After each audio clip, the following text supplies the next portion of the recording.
This week's guest is master watchmaker Cameron Weiss, the man behind Weiss Watch Company based just outside of Los Angeles.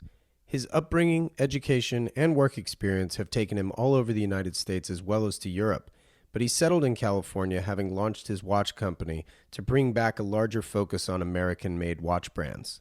We go into how he got his start in the industry, what his end game is, and how he's gone from sourcing other manufacturers' movements to now even providing parts for some of the largest watch groups in Switzerland. Cameron and I actually first met a couple years ago at Luftegkuhlt, the air-cooled Porsche-focused car event, and have been loosely in touch ever since, so it was great to sit down for our chat.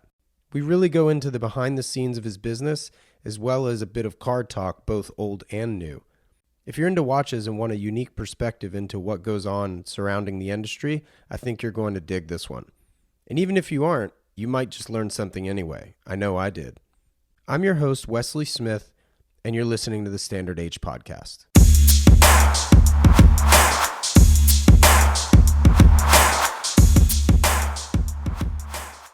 Cameron, thanks for taking the time and being on the Standard Age Podcast. No problem. Thanks for coming out to Torrance. Yeah, absolutely. Kind of jump off point is usually like where everybody grows up. So you're from this area, right?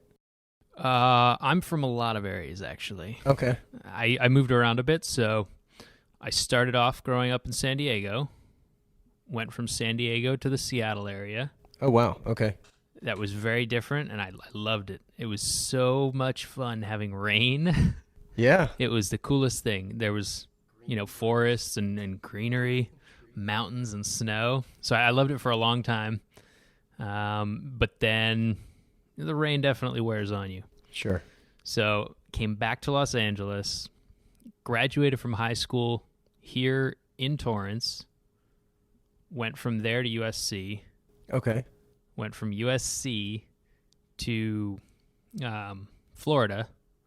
Lived in Miami for a while, went to New York, then back here. Got it. Okay, so let's rewind just slightly. Growing up, what were you into then? Because, between Southern California and Seattle, that offers a wide range of, outdoor activities, obviously. Yeah, I was definitely an outside kid. I was not inside playing video games. Very little time in front of any kind of computer. Not that there was much to do on computers back then other than word processing. Yeah, sure. But mostly outdoors, messing around with, anything ocean related. And then, of course, up in Washington, it was more like boating and hiking and stuff like that. So you weren't surfing up there? I did surf in Washington. It's a 2-hour drive from Seattle to get any waves. But we had this other thing that we would do. We would actually tow a surfboard behind a boat. Yeah.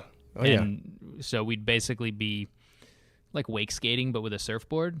Sure. We weren't as advanced as using an actual wake because we didn't have a true wake boat. We just had an old 1970s like outboard. Yeah, exactly. Yeah, a ripple. So we couldn't get a good wake going to Right. just surf the wake, but we would just tow ourselves. Yeah.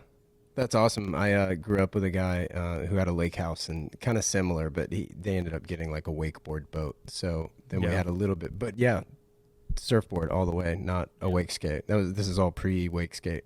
Yeah, I don't thing. think they existed back then. Yeah. Well, that's awesome. So you mentioned you went to USC. What was your course of study there? Like, what'd you do? So I went there for business administration.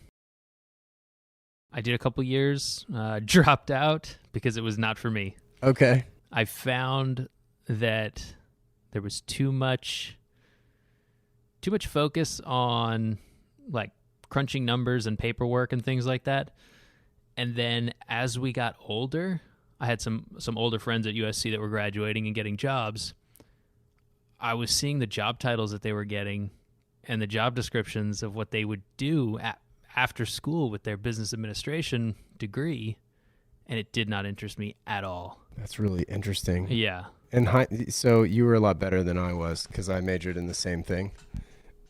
Your foresight was maybe a little better than mine. It would be great to have that degree. There are things that I do that I would benefit greatly from having followed through with that degree. Right. But I found an awesome opportunity, I think it was junior year, that was here in the South Bay where I could actually go into a machine shop and learn to scuba dive.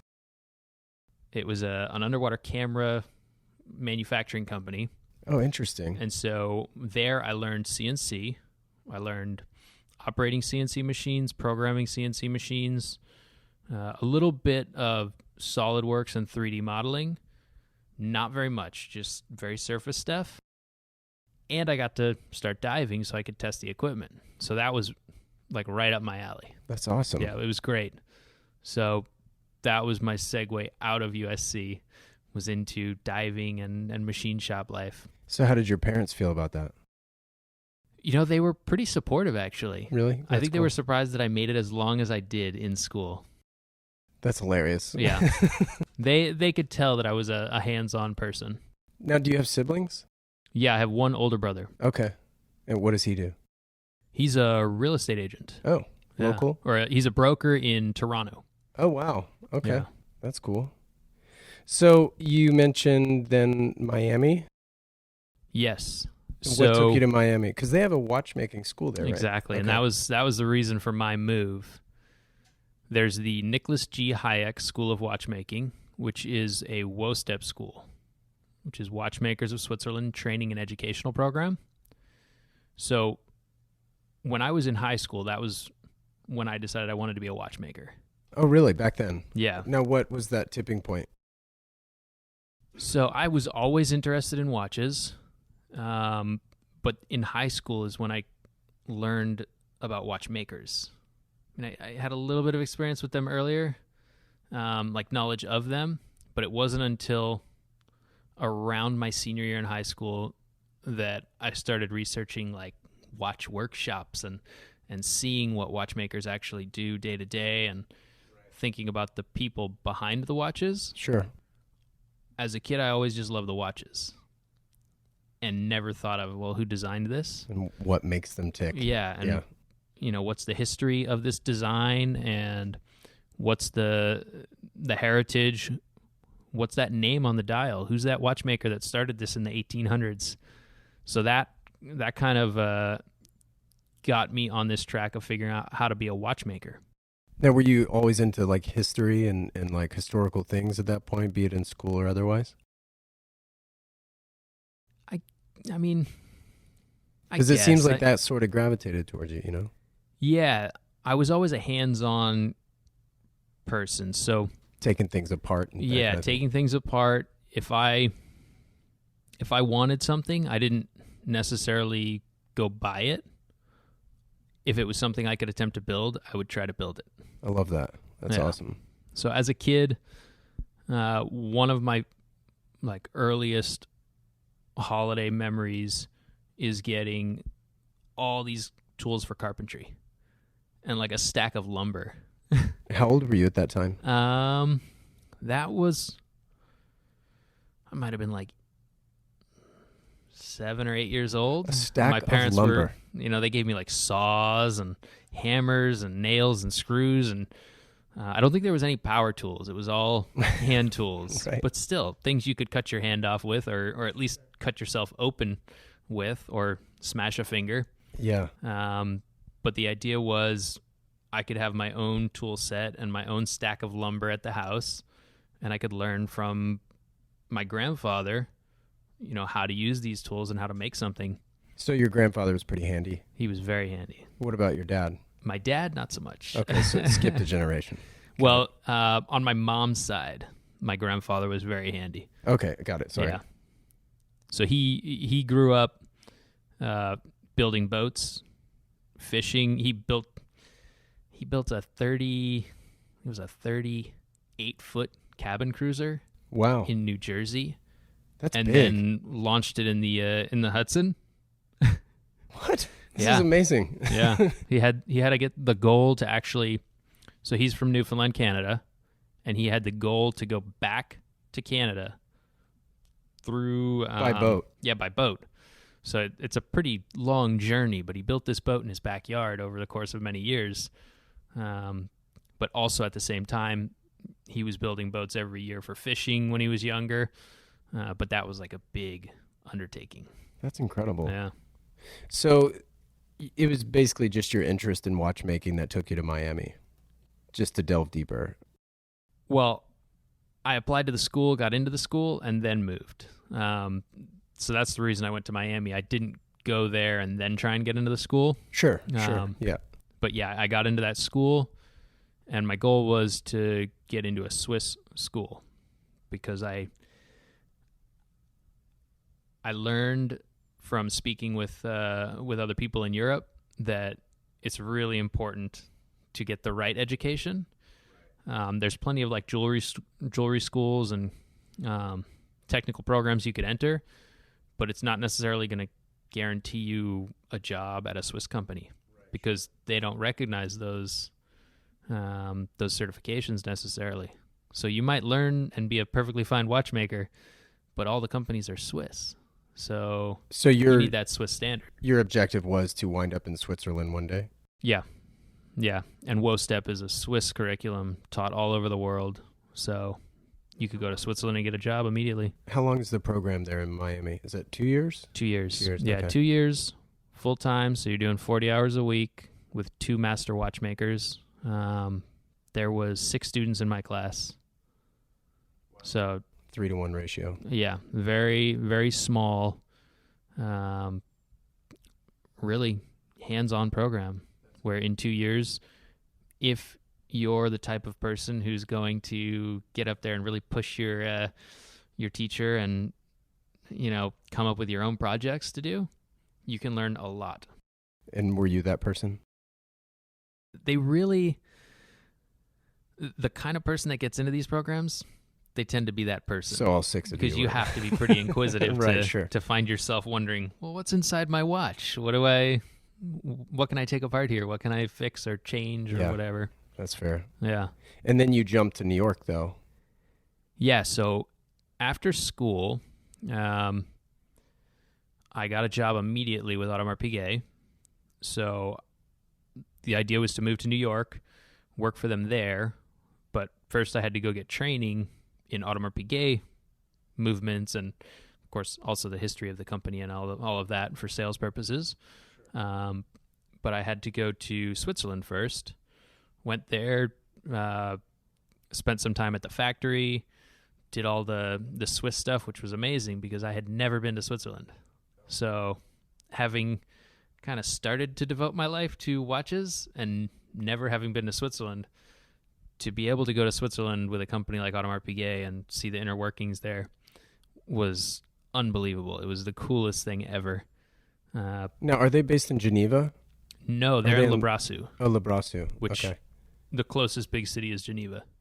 But it's up in the mountains. You go over the mountain pass and you drop down into Valley de Joux. And you have this little town, Le Brassus, which is basically only Audemars Piguet, a little cheese store, and like a couple cottages. It's really tiny. That's so cool. Yeah. So they paid for you to go over, or did you have to pay your way?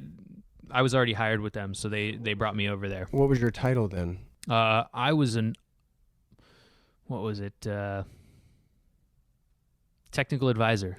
Okay. So you would, in theory, be working in a store? Exactly. So I worked in New York City. They have a boutique, and then they also have a corporate headquarters. In the corporate headquarters, they have a small watchmaking setup, enough to really do any kind of repair, and also a jeweler's setup. So they had a jeweler and a watchmaker in New York that would go between the boutique and the corporate headquarters, which was just down the street and up like 40 floors. Right. But just an amazing setup. The watchmaker they had was much older and was having some health issues, so he was kind of phasing out and retiring.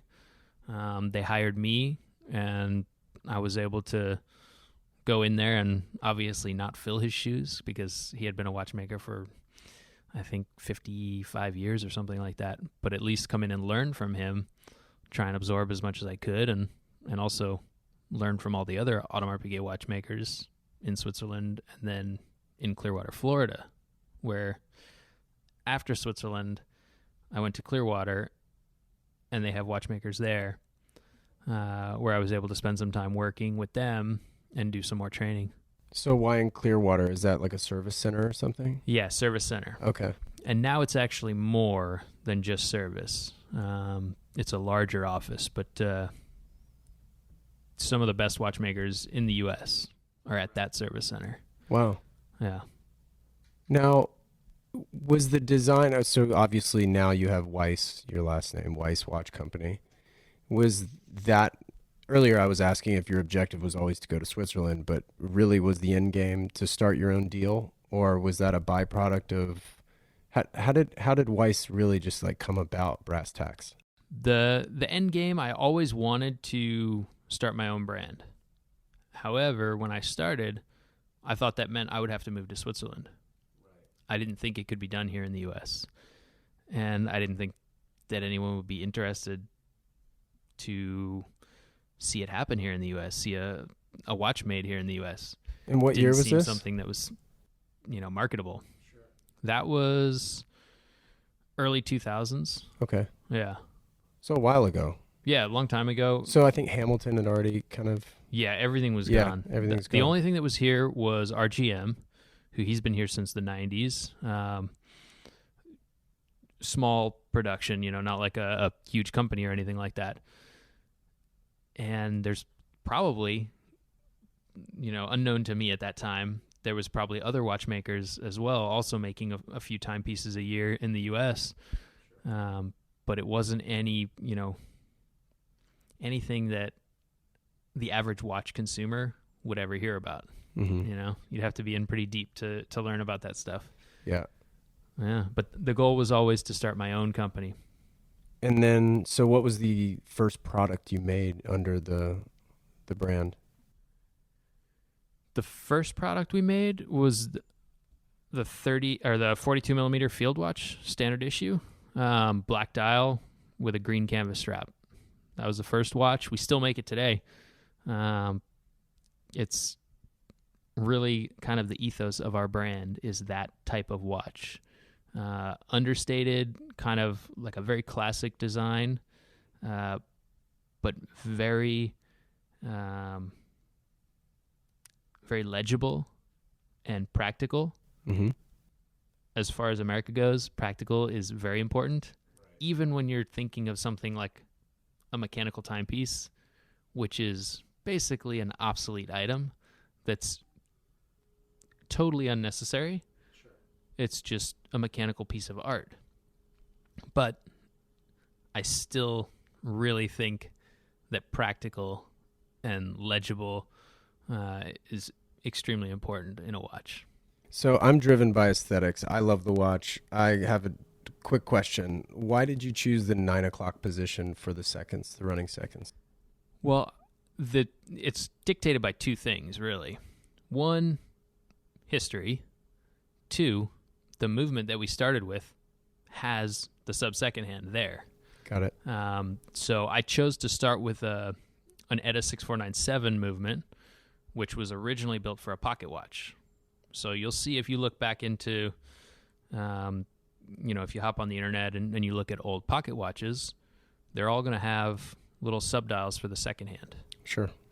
And one of the reasons that exists is because it's a little more complex to actually put the second hand in the center. You already have a wheel that is rotating once a minute. Right. In that location, kind of offset. So if you just make a longer pinion on the dial side, you can place a hand on it and it will show you that the watch is running. If you want to have a central second hand, you actually have to add a gear. Right. You have to drill a hole through the center of your pivot in the center of the watch. So there's a long tube, and it's very complex to drill a hole that long and that small. So you're adding a bunch of extra components. That adds to the thickness. Which will add to the thickness. It takes away from the durability factor a little bit. Oh. And back in that time, it was really something you only saw on chronographs because they had to do it. For the chronograph seconds. And chronographs were far more expensive to begin with. That was like a luxury to have a chronograph pocket watch. The price of a chronograph pocket watch would have been like many multiples above a regular time only with the offset second hand. Got it. So super practical function, and just simple.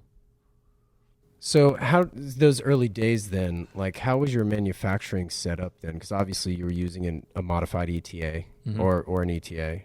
Then, so were you back then making cases then, or were you buying cases elsewhere? Or was it, so it was a puzzle piece you put together but had your own dial made? How did that come about? So when we started, I started it in my apartment. So we had no like manufacturing, no CNC machines. I just had my home workshop, which I had kind of been amassing tools since high school, things for mainly for watch repair. So I could do all the assembly work and all the finishing work, all the little whatever kind of filing and polishing and all these tasks. But I couldn't actually make parts.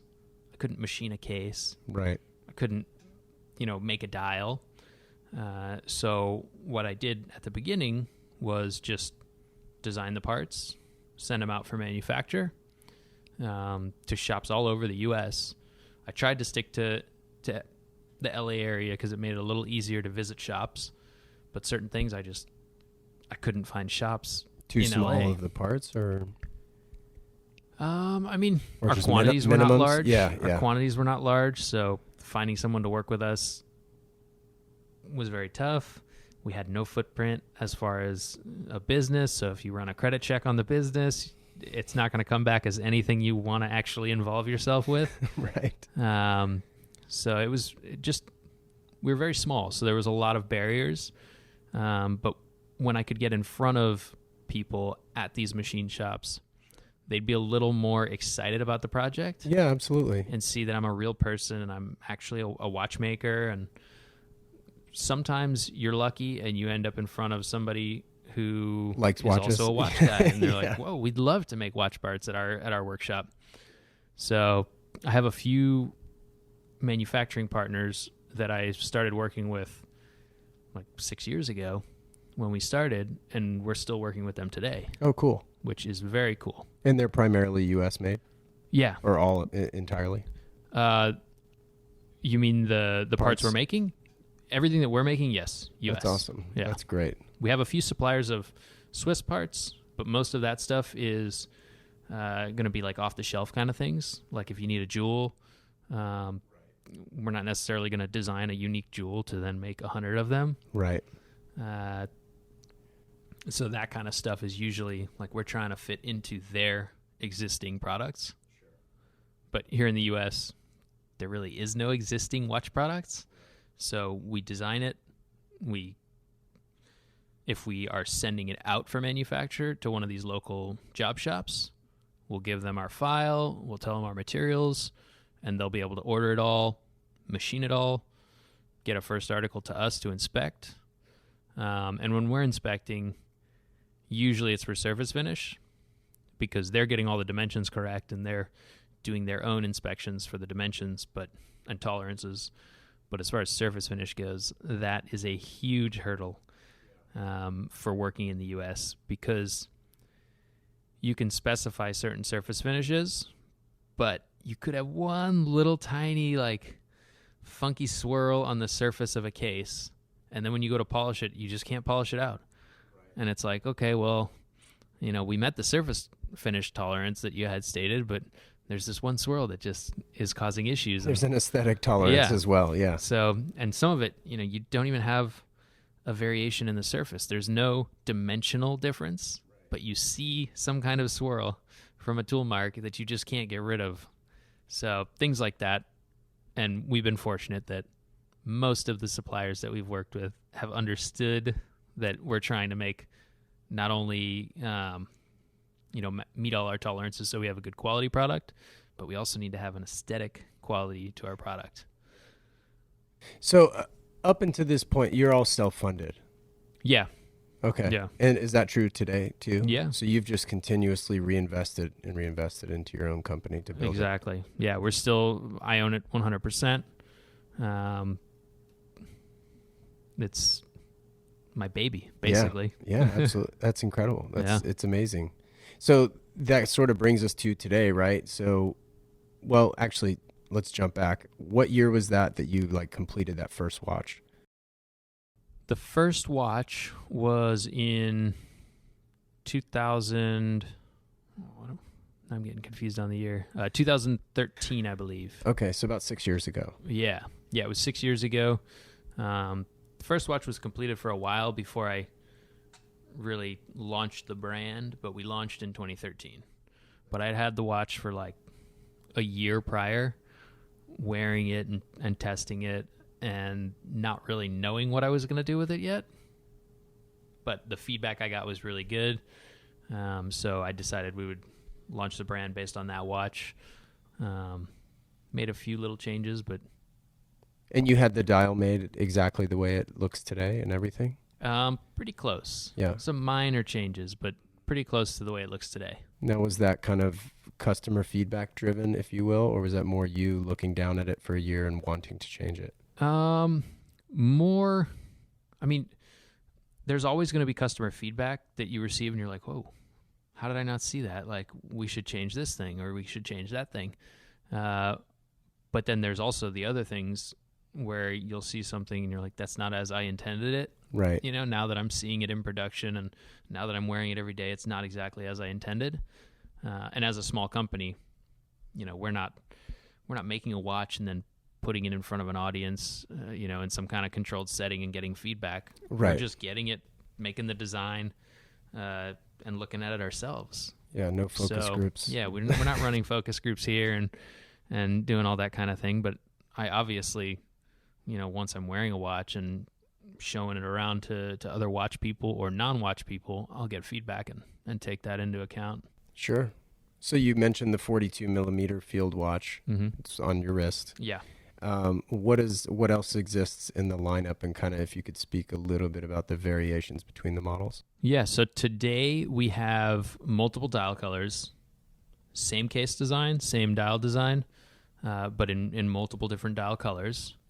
We also have a 38 millimeter version, so a little bit smaller, a lot thinner.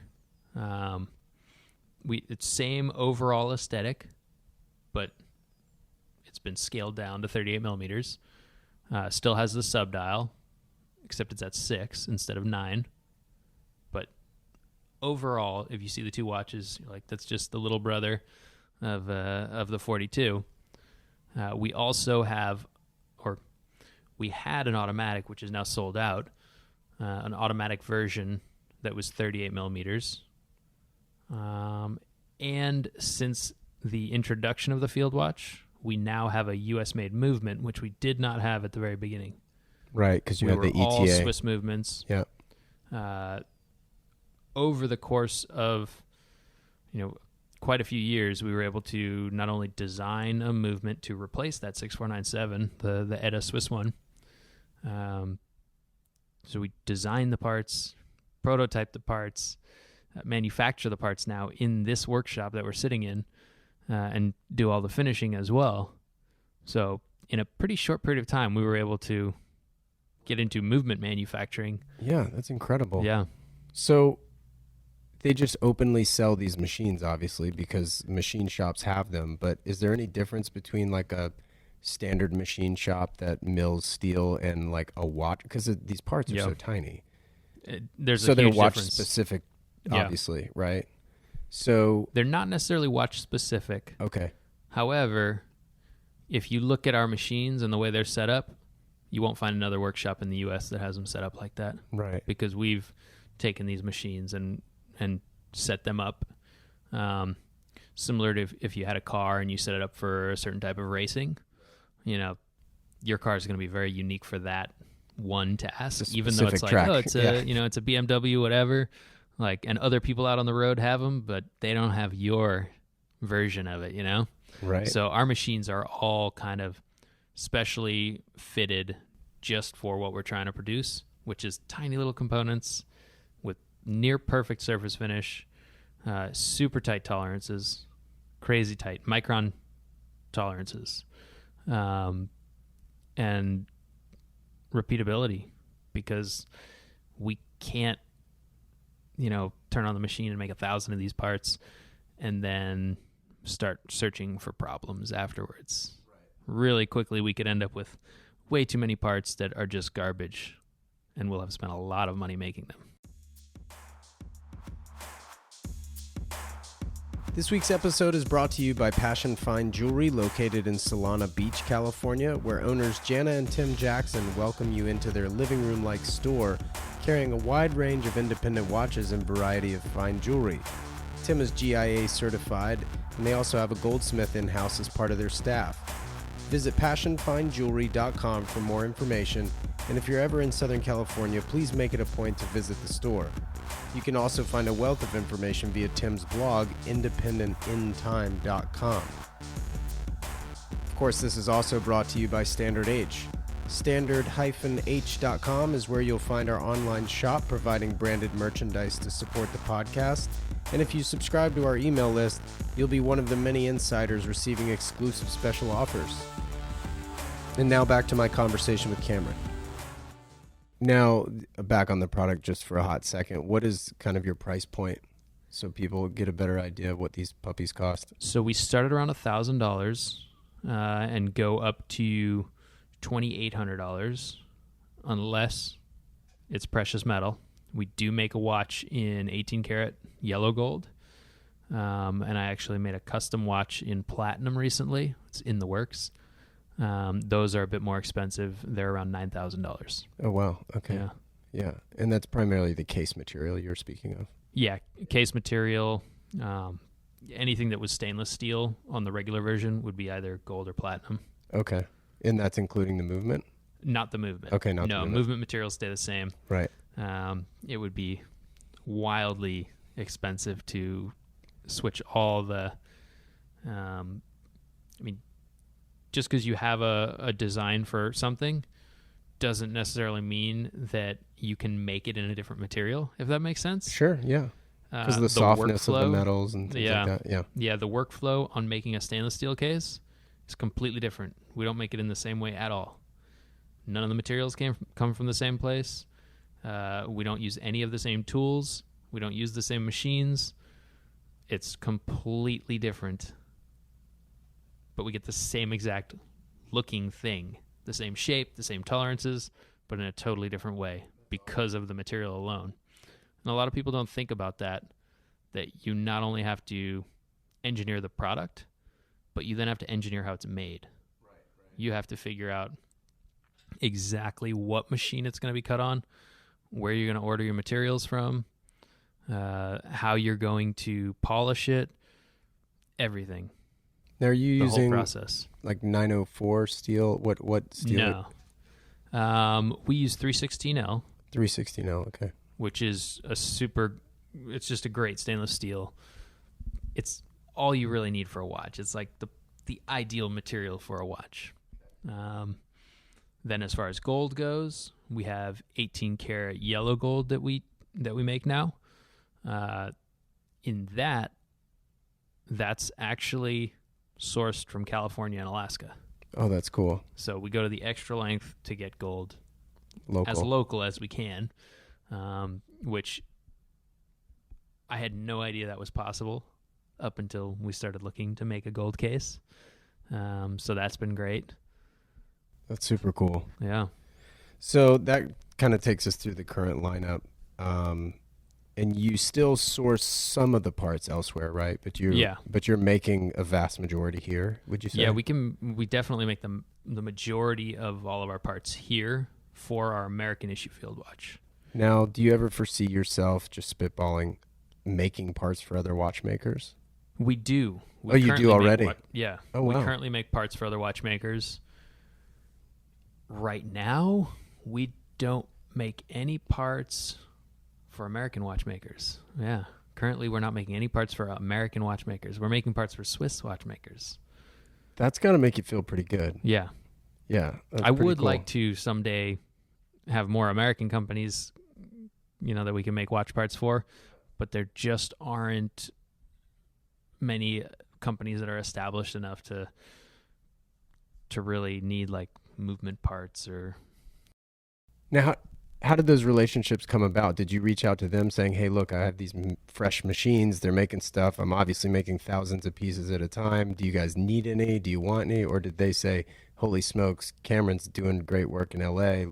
Let's hit him up about parts. Like, how does that happen? No, so I work with a few people in Switzerland for design. So I have some mentors over there. Oh, cool. That help me. They help me, like, I bounce ideas off of them, and I don't want to say, like, get insider secrets or anything, but they've been in the industry a long time, and when I'm, having an issue with something, I can say, like, who's your supplier for these parts? Right. Like, where do you get this raw material, and why do you use that metal? Why do you use that alloy, Or, like, how hard do you make your screws when you harden them? All these little things that are behind the scenes, and the end user of a watch, not only do they not know about it, but they don't care. It's not something that's going to increase the value of your timepiece at all. It's just something that you have to know and you have to get done properly. So to have people in Switzerland that I can ask about those little details, that was very valuable for me. But what it also did is I kind of earned these people's respect by asking, I guess, the right questions. And when they saw the work that we were doing with our own design, they wanted to help a little more. So then when I had an issue with something, I could send them a part file and they could look at it and say, oh, well, this is a little off, or you need a little more room here.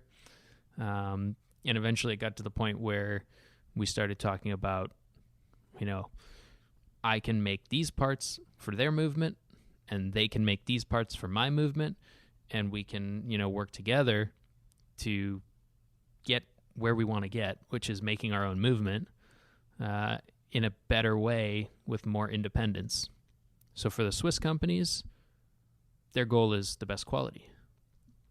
For an American company like us, we have two goals. We want the best quality, but we also have to make sure that our parts are coming from the U.S. because we really would like to be able to say we're an American-made watch. Yeah, absolutely. It's a weird rule that it's just kind of vague, like all or virtually all, or however they say it. So we try to make virtually all of our watch here, as much as we can. So I know there's been other instances where people have gotten in trouble for not doing that. Yeah, and it's a hard standard to live by because everybody's idea of what an American-made watch is different. Right. So, in fact, I have a lot of people that visit the workshop, and they're like, well, you only have to do 50%, right? Or 51% to be American-made? And no, that's not the case. It's supposed to be all or virtually all American-made. But anyway, so we have that standard. In Switzerland, they don't have that standard.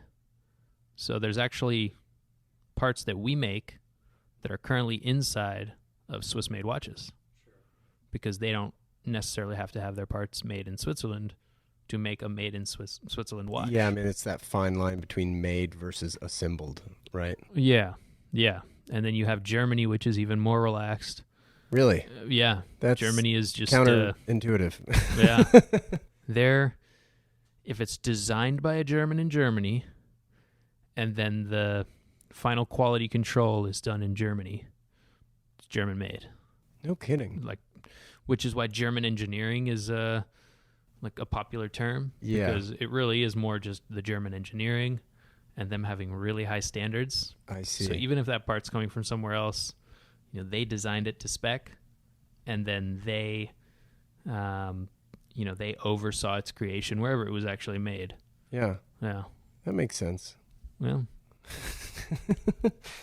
So when you started out, I know that you were dipping your toe in the wholesale market and selling through other retailers. I'm assuming you're still doing that. Yeah, we've been doing that for quite a few years now. We don't have a ton of retailers. So my next question was kind of like, how has your distribution model changed since, say, year one versus like what it's looking like these days? Year one, we were not wholesaling anything. There was all direct to consumer. All direct to consumer. There's just, we didn't take any outside funding. So in order for us to exist and to continue to make watches Margins. and grow, we have to have some sort of margin there. And with wholesalers, it just wasn't possible for us to exist. As we've grown, it's still very hard to supply wholesalers or retailers with wholesale product, but we're able to do it at a small percentage so that it helps get our name out there. And it allows different customers to find our product. So do you guys do any advertising and marketing, or do you kind of just use those wholesale accounts as your marketing vehicle? We do very little marketing, almost all primarily word of mouth. We do a little bit of marketing, though. But, the retailers, they help get the word out, especially because the retailers that we're working with are not necessarily retailers where you're going to, like, I'm going to Tourneau to look at watches. These people are going into Stag menswear, Stag Provisions in, Austin, Texas or something, just to see nice items, a good selection curated by an awesome team of guys over there, but not necessarily watches. So they might discover our watches, and it could be the only watch that has ever spoken to them because they're not a watch person. But that opens up their mind to watches and the fact that there's mechanical watches even, which that has always been my overall goal, is to get people who wouldn't normally even know about mechanical watches to discover watchmaking.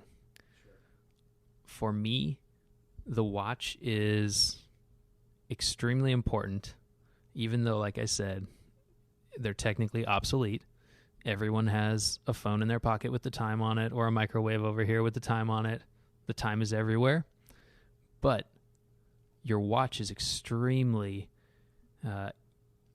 it's like a little individual item that is very personal, and a little tiny machine and art and engineering and passion all packed into this tight little package on your wrist that you can keep forever.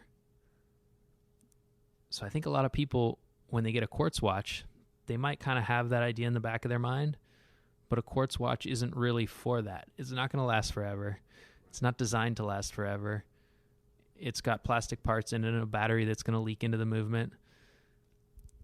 So you've already got that quartz watch in the microwave, in the phone, on all these other devices.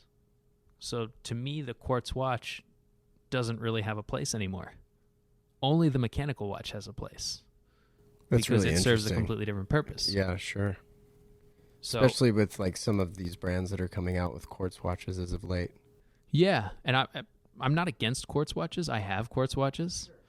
I like certain quartz watches, like the Breitling Super Quartz. Citizen makes an extremely accurate quartz. They're technically interesting watches, and they serve a really specific purpose of being extremely accurate. But for me, and I think most other people that wear a watch, it's not necessarily for accuracy or for any kind of technical timekeeping reason. Sure. It's the nostalgia of a watch that is mechanical and could potentially run forever, be handed down generation to generation. Yeah, absolutely. So speaking of kind of the generation to generation that sort of switches gears onto like the all-encompassing subject of vintage watches. So how do you feel like your sales have been affected as the vintage kind of market has grown, say in the last 5 years even? I mean, your company's 6 years old. Yeah. And I would say vintage has slowly, maybe even quickly, been on the rise. Do you feel like it's affected you? Because it could go both ways, and I can explain later, but I kind of want to hear your thoughts. I think vintage is like the best thing that could have happened. For one, there's no such thing as like a vintage quartz watch, really. There's some kind of in-between phases where there were quartz watches, but most vintage watches that people are really interested in are mechanical. So that exposes people to mechanical watches. It also helps people see value beyond materials. Vintage watches are not necessarily going to be gold and covered in diamonds to be considered valuable. Sure. In fact, they could be ugly and like smashed to little pieces, and you can barely read the time because the dial has so much patina on it. Whatever it is, they could look like, and I've seen people, selling watches that the plexiglass crystal was so scratched up they didn't know that it said Rolex underneath it, and so it was very inexpensive. That happens. It just looks like a piece of garbage, almost like something you would toss out or maybe sell for a few dollars.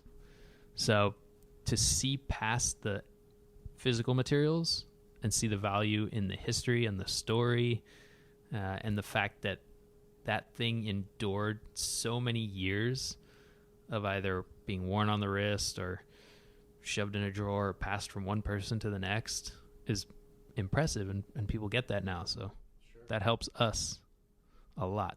Yeah. And as prices have risen in that market, Yeah. yours start to look pretty good at their price point, I would imagine. Yeah, as prices rise across the board, it's amazing that I'm a relatively young guy. I'm 33 years old, and I can remember when I was first interested in Rolex, and you could go into the store and you could buy a stainless steel Submariner, no date, for like $2,000. Any day you wanted to. Every single day you could go in there. They had plenty of them, and they were not expensive. Or at least by today's standards, I think they're not expensive. Back then I was like, oh my God, $2,000 for a watch. But, that has changed across the board. New watches, vintage watches, everything. It's amazing to see how quickly that rose. So we're definitely in an affordable part of the market. Sure, yeah. Well, let's talk a little bit about your own personal collection then. Yeah. What are some of your favorite watches that you own in your collection? So I've got a 1967 Submariner, 5512 reference, which is my one like vintage watch that is worth way too much money now. Like it was a piece of garbage essentially when I bought it, and now it's considered an investment piece, which is amazing. And where did you get that? I bought that off of another watchmaker, just a watch that was considered beyond repair, basically. What happens a lot of times is these old vintage watches, when they're not in style, nobody wants them. 10 years ago, or I guess a little longer than that, maybe between 10 and 15 years ago, that watch was just not considered a valuable watch. Nobody wanted it. You could go to the store and you could buy a new Submariner for a couple $1,000, $3,000. So why would you want this old ratty one that has a faded dial and a faded bezel and, one of the old cheap bracelets that don't feel like they're made of good quality? Why would you want that? So they'd take them apart and they'd use parts from them, and they'd eventually be have so many parts missing that it's just not worth anything, and they stick them in a drawer. So you got that thing back up and running, or Yeah. did you send it out? Or No, I fixed it and, Yeah, I and figured. got it all back together. Yeah. And I've had it ever since. But it's so amazing how that happens. And it's happening with Porsche. There's so many 100%. Porsches that people just, they parked them and they were going to scrap them, but now they're valuable. And it's like, well, maybe I should try and find an engine for this car. Maybe it's worth buying that transmission for, however much money to get it running. Whereas before it was just scrap and you'd have to pay someone to get rid of it. The barn find. Yeah. Yeah. So it's pretty cool that a lot of that stuff is coming out now. And there's a lot of other watches beside Rolex as well. But Rolex definitely, there's far more Rolexes stashed away in safety deposit boxes and broken Rolexes that are sitting way more than any other company, just waiting to be kind of discovered. So you have the 5512. Yeah, so that's my one like vintage watch of note. And I took it scuba diving and everything. I would dive in it. I haven't, now that it's worth so much. I'm a little worried, but Do you still wear it in general? no, I haven't worn it in many years. I don't really wear any other watch now. Right. When you've got your own watch that you spent so many hours creating and spent so much time agonizing over the little details, I just don't really want to wear anything else. Like, I'll see a watch and I'll like a watch and I might even buy a watch, but I just never end up wearing them. I always end up wearing my own watch. Sure. But that's not to say I don't enjoy other watches. So I do have a drawer full of watches, not necessarily expensive watches, but I've got one of the Blue Dial Tudor Pelagos. Sure. Yeah, those are great. That one is a nice watch. I really like that watch because of the bracelet design. Is it the modern one, the glide lock, or yeah, what's it called? Exactly. Glide lock. I don't know what the one that kind of is micro adjustable. Yeah, with the spring. The super springs comfortable. In it. Yeah, exactly. So it's just a super comfortable bracelet, and eventually we'll make a bracelet. So I've kind of, in trying to figure out how to design our own bracelet, I've been almost like researching other bracelets and thinking about all these little details. I have a Blancpain that has an interesting bracelet where the links are oval, essentially. So it actually, it's rounded the opposite way that you would think for the links on the inside where it touches your wrist. And that's one of the old Blancpain kind of 50 fathom designs from the 90s. And then I've also got a Breitling Super Quartz, which I had always wanted a Breitling Super Quartz, and I ended up getting one just because I like the Super Quartz movement, even though it's quartz, and I really prefer mechanical watches, but still from a technical standpoint, a Super Quartz is temperature compensated, and you can actually adjust the rate. There's a lot of little things in there that are technically interesting to me. Yeah, that's cool. What it sort of brings us to kind of your podcast, I guess, that you were doing with Matt Farah. Yeah. Which was called? Watch and Listen, which you can see. We have a whole video segment, but we also just release it as a podcast as well if you don't have time to actually sit down and watch it. But if you go on YouTube, you can watch it or get it wherever you get your podcasts. That's Watch and Listen. And basically we're talking about everything in the watch world, trying to get hands-on and actually have watches in our hands when we can. We were very lucky that Crown and Caliber sponsored us, so they could actually send us watches. As a watch podcast, that's not an easy thing to get someone to send you like a box that has $100,000 worth of watches in it. Right. So you can just show them on your YouTube channel and talk about the movements or the cases or whatever.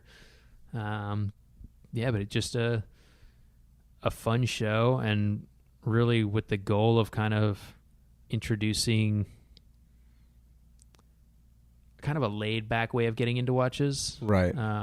Lacking all pretension. Exactly. If any. Because sometimes it can be very scary if you're new to the watch world and you go into some of these boutiques, and it could feel really stuffy and really uncomfortable. And it's like, oh, can I see that? And, well, that one's $1 million and we're not taking that one out of the case or whatever it might be. And it's a stuffy industry kind of, or it can appear that way until you get into it. Well, I was going to say, because going back to the earlier part of the conversation with like your mentors and people that are still in Switzerland, it's so cohesive and kind of almost collaborative at times. And Yeah. I would say that's rare, perhaps, in most industries, to be able to kind of cross-reference and talk to somebody from a different brand. Like, I doubt Chevy and Ford are calling each other for things like that. So the thing about watches is it's all it's all historical. So each person that's in the watch industry is like their own little encyclopedia. They've got everything they've learned since day one, and there are some people who have a much thicker encyclopedia or many more volumes. But when those people are gone, all that information is gone. Yeah. Because it wasn't necessarily written down anywhere. So as watchmakers and technical people in the watch industry, not all watchmakers, it could be case makers, dial makers, people that specialize in stamping equipment or anything else. There's a lot of specialties in the industry that are disappearing. The knowledge is disappearing every single day when somebody retires or passes away. And the general feeling I got when I came into the industry and became a watchmaker was that people want to pass on their knowledge. That's cool. But it's very time consuming. So if they feel like you're the right person to pass that knowledge on to, they'll take that time. They're extremely happy to pass on the knowledge. That's awesome. But if they don't think you're the right person, then they're going to be very shut off. So depending on how you kind of go into it, you can get one of two responses, which is the feeling that it's a closed industry and nobody wants to share secrets. Or you could find that with the right attitude, everyone wants to talk your ear off and like teach you everything, because they know that like maybe they're one of a couple of guys that still do it this way, and that's the right way to do it in their minds. So they want to tell you that that's how you do it. Yeah, it's funny. I kind of feel like it's similar in a way, especially in like stock editions, but like the vintage car market versus say like going to a Cars and Coffees of only like modern cars. Yeah. Now the guys that modify their new cars, they're tending to talk your ear off about what all they've done to the car. But if it's just a stock, I don't know, Ferrari or something, it's not going to be the same conversation with like a 250 owner short wheelbase. Like, I mean, you're going to get a history lesson more than likely. Yeah, exactly. As long like they'll pick up on the fact that you're interested, and exactly, you'll actually like retain what they're saying and maybe pass it on to somebody or use it in some aspect. And they catch on, and they're happy to share with you. Yeah. And you're pretty much a car guy as well. So you've got your Land Rover, I know. Yep. And you've got... sitting right next to a Beetle in here inside the workshop. I was going to say, and then we're sitting right next to a Beetle. Now, what got you into cars what got you into cars?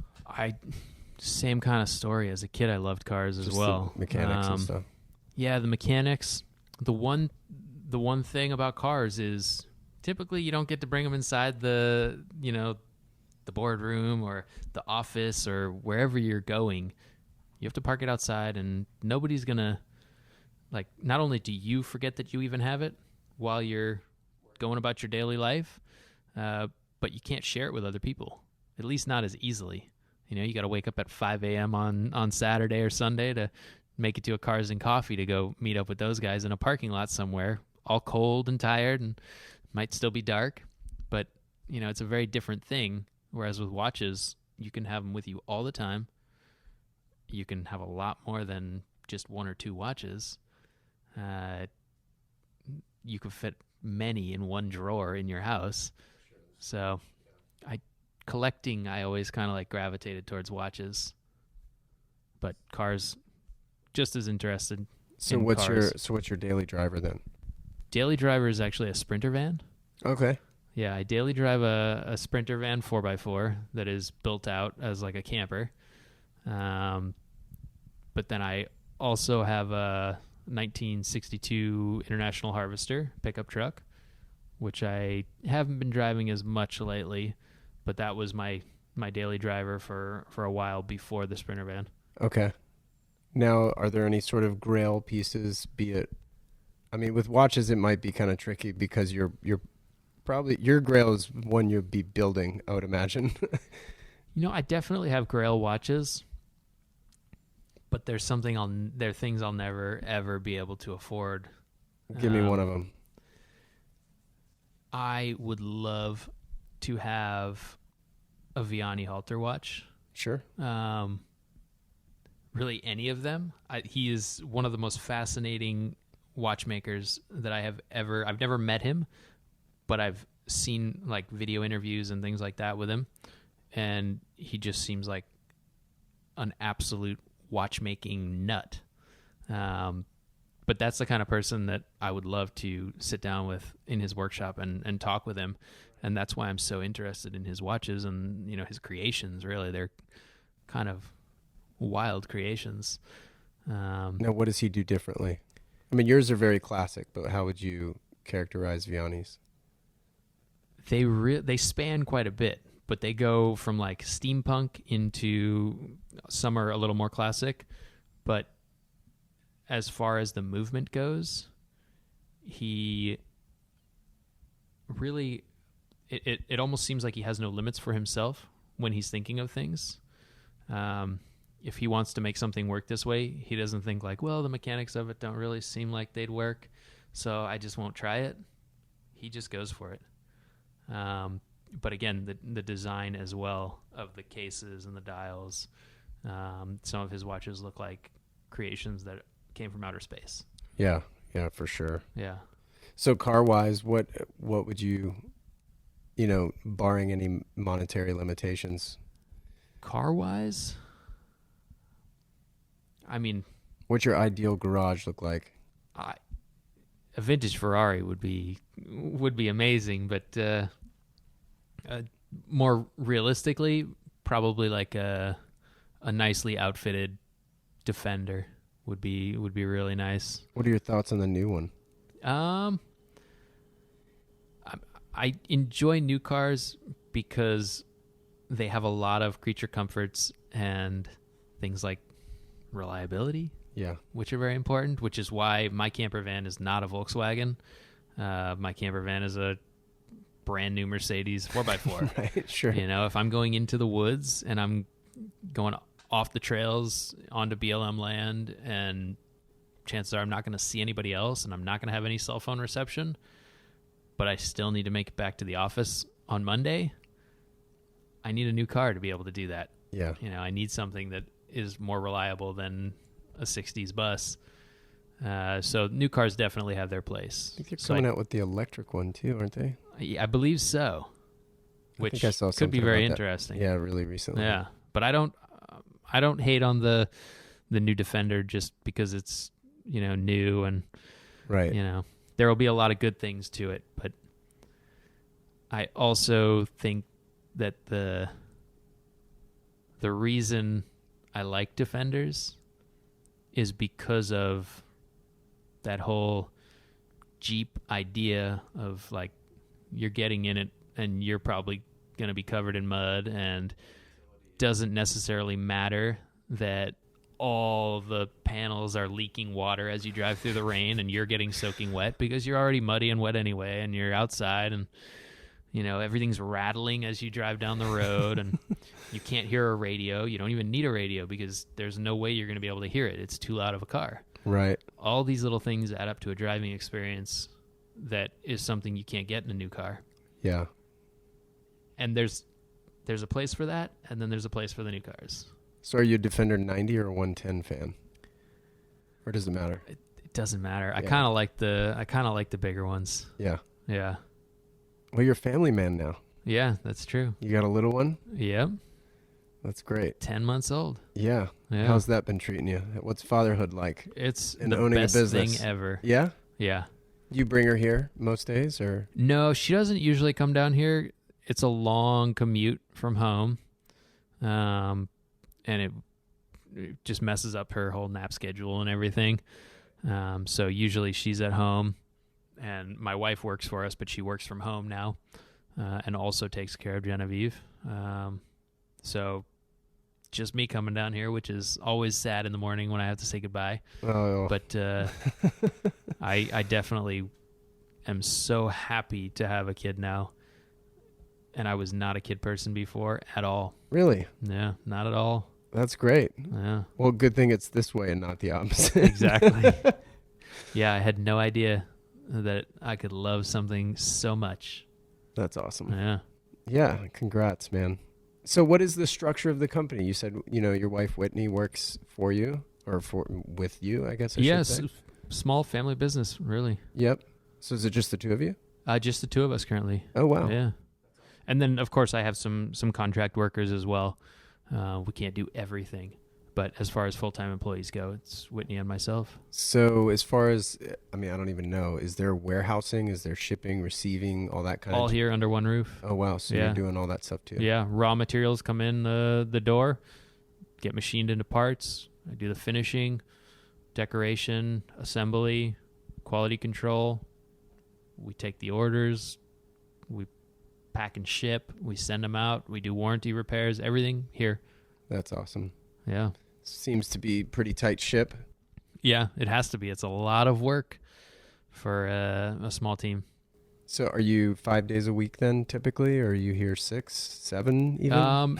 Now that I've got a baby, I'm here 5 days max. Yeah. There's no way I'm coming in on the weekends. Good for you.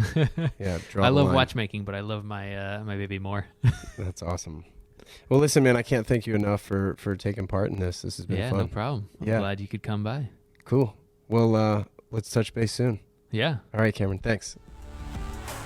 I can't thank Cameron enough for taking the time. Given how small the Weiss operation is, he and Whitney are an incredibly busy couple with a baby Genevieve on their hands as well. So thanks so much, Cameron. I really enjoyed the conversation. Next week is a fun one. It'll be the first time I interview 2 people. So stay tuned for that.